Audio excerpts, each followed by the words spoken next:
T20 ప్రపంచ cup 2026లో వెస్టిండీస్తో మ్యాచ్ను ఒంటి చేత్తో గెలిపించిన టీమిండియా వికెట్ కీపర్ సంజు శాంసన్పై ప్రశంసల వర్షం కురుస్తుంది. తుది జట్టులో చోటు దక్కడమే కష్టమనుకున్న చోటు నుంచి రాత్రికి రాత్రే హీరోగా మారిపోయాడు సంజు. వెస్టిండీస్పై అజేయంగా 97 రన్స్ చేసి జట్టు విజయంలో కీలక పాత్ర పోషించాడు.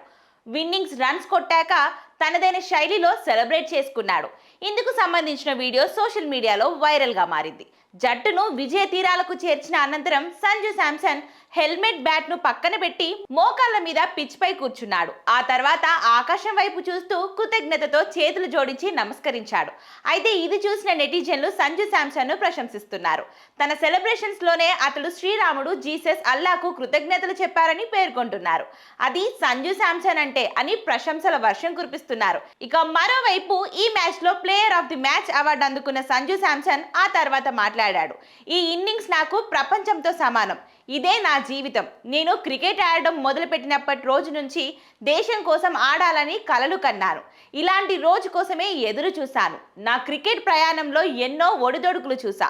ఈ రోజు నన్ను దీవించినందుకు ఆ దేవుడికి కృతజ్ఞతలు అని సంజు శాంసన్ అన్నాడు.